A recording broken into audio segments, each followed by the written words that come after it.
Salam sejahtera bagi kita semua. Emana kembali hadir dengan podcast pembahasan firman Tuhan. Semoga firman Tuhan yang murni mampu merawat batin kita, menguatkan roh kita, dan membangun iman kita di hadapannya. Silakan menikmati podcast Emana hari ini. Puji Tuhan, saudara-saudari, sukacita bisa bertemu kembali dengan saudara-saudari sekalian dalam program podcast Emana. Sama-sama akan bersekutu, bersama-sama menikmati firman Tuhan. Malam hari ini yang akan bersekutu dengan kita adalah saudara Kenny. Halo saudara Kenny, selamat bergabung kembali. Halo saudara Stephen, saya juga ingin menyampaikan salam damai sejahtera kepada para pendengar podcast. Amin. Puji Tuhan, kita masih bisa ada kesempatan bersama-sama menikmati firman Tuhan. Amin. Semoga apa yang kita bahas hari ini, apa yang kita sharing hari ini bisa menjadi berkat untuk saudara-saudari semua. Amin. Amin. Puji Tuhan, terima kasih atas kehadirannya saudara Kenny. Saudara-saudari, hari ini kita akan bersekutu bersama ya satu porsi di dalam Alkitab, yaitu firman Tuhan di dalam Titus pasal 2 ayat 1 sampai 14. Jadi ini adalah porsi untuk persekutuan kita hari ini, dan dari pasal ini kita mengambil sebuah topik, yaitu dididik untuk mengekspresikan Allah. Puji Tuhan, itu adalah topik kita. Saya akan membacakan ayat yang akan menjadi dasar persekutuan kita, yaitu di dalam Titus pasal 2 ayat 12. Sana dikatakan, ia mendidik kita supaya kita meninggalkan kefasikan dan keinginan-keinginan duniawi, dan supaya kita hidup bijaksana, adil, dan beribadah di dalam dunia sekarang ini. Puji Tuhan, itu adalah ayat yang menjadi dasar persekutuan kita. Dan untuk memasuki persekutuan hari ini, waktu dan Zoom kita berikan kepada saudara Kenny. Persilahkan saudara Kenny. Amin. Terima kasih Saudara Stephen. Saya mengucap syukur kita oleh karena rahmat Tuhan kita bisa memasuki pembacaan firman Tuhan di dalam Titus pasal 2. Khususnya hari ini kita bahas mengenai ayat 12, di mana ada kata Tuhan mendidik atau Allah mendidik kita. Saudara-saudari, kitab Titus ini adalah kitab yang dituliskan oleh Rasul Paulus dengan satu pokok pikiran, yaitu untuk membangun satu ketertiban di dalam kehidupan gereja. Di dalam pasal 2 ini kita melihat bahwa sebagai kaum beriman, sebagai manusia milik Allah, sebagai manusia yang telah menerima keselamatan oleh karena kasih karunia Allah, maka kita perlu dididik kepada satu kehidupan. Nah, di dalam ayat ini dikatakan Allah mendidik kita dapat dibagi menjadi dua bagian. Pertama, dia membahas mengenai mendidik kita untuk meninggalkan hal-hal yang negatif. Lalu, bagian yang kedua adalah dia mendidik kita supaya kita hidup dalam perkara yang positif. Nah, pertama, saya ingin kita melihat Allah mendidik kita untuk meninggalkan yang negatif. Apakah yang negatif ini? Pertama adalah dia berkata kefasikan. Di dalam bahasa aslinya, kata kefasikan di sini artinya adalah kehidupan tanpa Allah, kehidupan yang tidak mengekspresikan Allah. Maka Rasul Paulus memberitahu pada kita adalah orang yang telah diselamatkan oleh kasih karunia. Maka kita perlu dididik untuk meninggalkan kehidupan tanpa Allah. Oh, saudara-saudara, perkataan ini harusnya sungguh menjadi satu peringatan buat kita. Ya, kita memang sudah diselamatkan, tetapi ada kemungkinan besar kita masih hidup tanpa Allah. Karena itu kita perlu meninggalkan kehidupan yang demikian, kefasikan. Lalu yang bagian kedua negatif yang perlu kita tinggalkan adalah keinginan-keinginan dunia.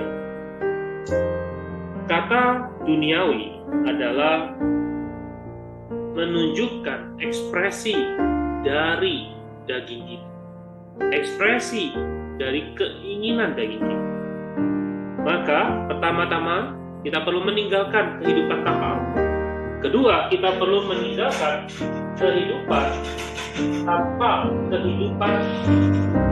kehidupan yang tidak mengikuti hawa nafsu daging kita.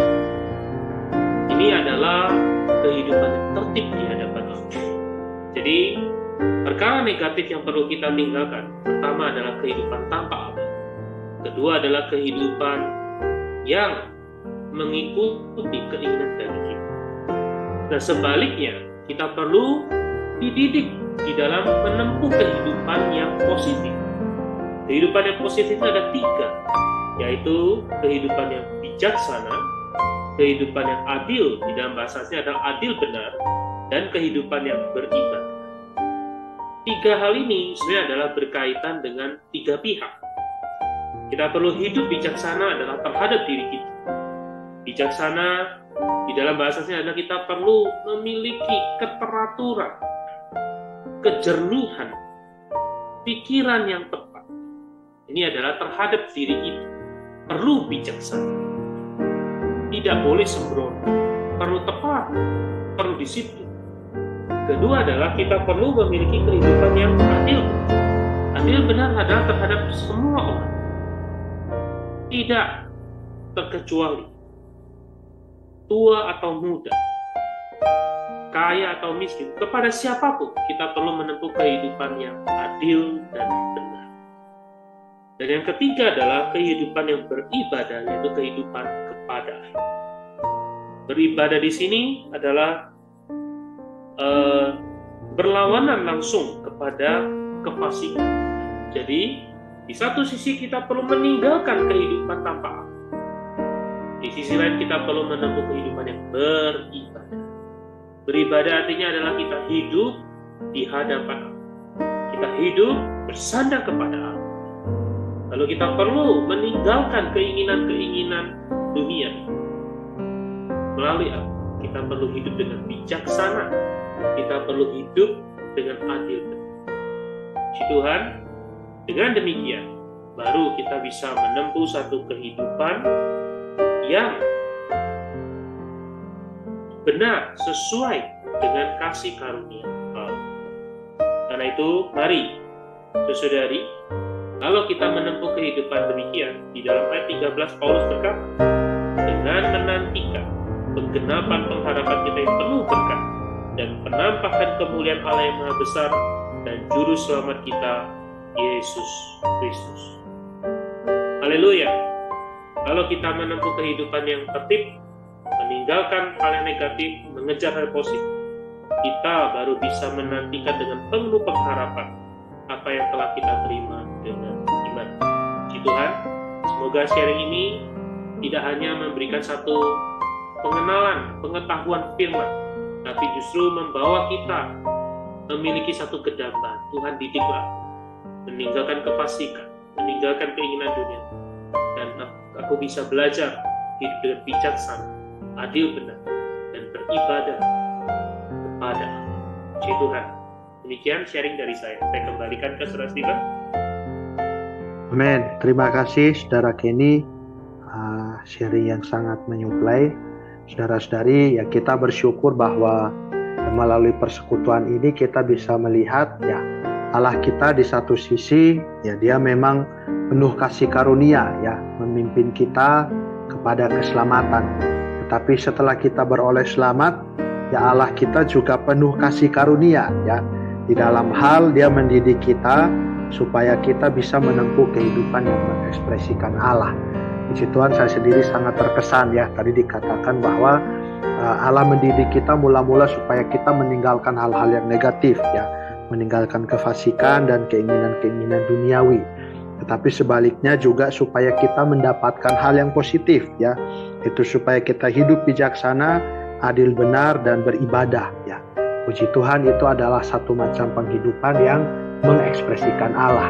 Ya dahulu ya sebelum beroleh selamat kita menempuh penghidupan yang tidak mengekspresikan Allah. Setelah kita beroleh selamat, Allah mendidik kita supaya melalui kita bisa mengekspresikan Allah.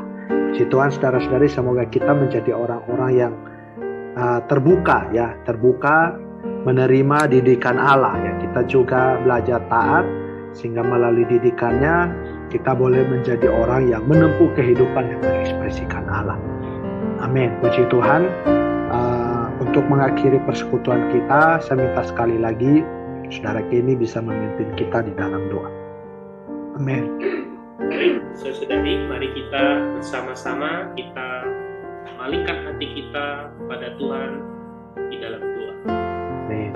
Tuhan Yesus, kami pertama-tama mengucap syukur hari ini kami sebagai orang yang telah diselamatkan. Amin. Semua adalah karena kasih karunia, bukan karena kuat dan gagah kami, tapi karena adalah kasih karunia Tuhan. Amin. Tuhan, kami sebagai orang yang telah diselamatkan, kami masih perlu kasih karunia-Mu mendidik kami.